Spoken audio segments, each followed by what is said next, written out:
তো বন্ধুরা, মাম্পি পলচা ব্লগে তোমাদের অনেক অনেক স্বাগত। তো প্রায় 3 দিন পর আজকে ব্লগ দিচ্ছি।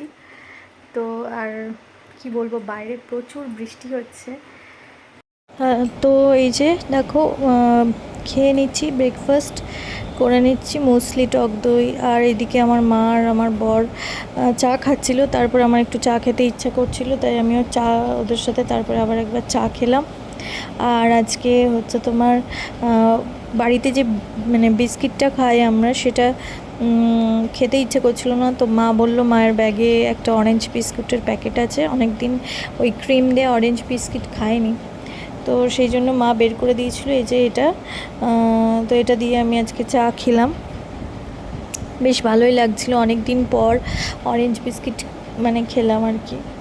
তো দেখো বন্ধুরা, তারপরে হচ্ছে এই দেখো, এই যে মৌসুম্বি লেবু, এগুলো হচ্ছে আমাদের বাড়ির। আমার বর গাছ বসিয়েছিল। তো এই যে এতগুলো লেবু পেকে গেছে, তো এগুলো আজকে পেরে ফেলেছিল আমার বর। তো এই যে তোমাদের সাথে শেয়ার করে দিলাম। দেখো কত লেবু, মৌসুম্বি লেবু।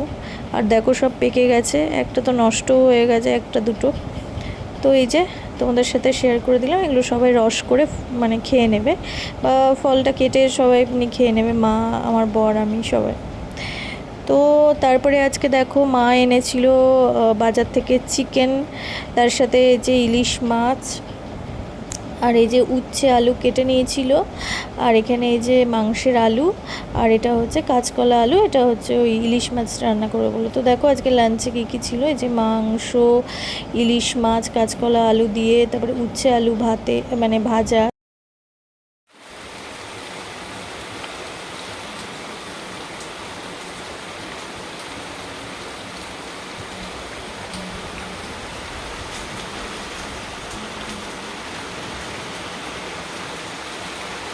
তো বন্ধুরা দেখো, এই যে আমি, মা আর আমার বর বেরিয়েছিলাম একটু দরকারে, গেছিলাম মাকে নিয়ে ডাক্তার দেখাতে। তো এই যে দেখানো হয়ে গেছে, কিন্তু বৃষ্টি পড়ছিল, তাই এই যে একটু থেমেছিল যখন, তাই আমরা এই যে দেখি, তারপরে তাড়াতাড়ি বাড়ি চলে আসছিলাম। না হলে তার আগে কিছুক্ষণ আমাদের দোকানেই আমরা আটকে ছিলাম। এই দেখো, তখন এই ভিডিওটা করেছিলাম। তো তোমাদের সাথে শেয়ার করে দিলাম। মায়ের শরীরটা ভালো নেই। আর আজকের মতো ভিডিওটা এই অবধি রাখছি আর কি। আর অনেক দিন ভিডিও করিনি বলে দেখো কথাগুলো আটকে যাচ্ছে, কি বলবো। তো এই যে আজকের মতো ভিডিওটা এই অবধি রাখছি। দেখা হবে আগামীকাল নতুন একটা ভিডিওর সাথে। আর তোমরা সবাই ভালো থেকো, সুস্থ থেকো, ঠিক আছে? টাটা।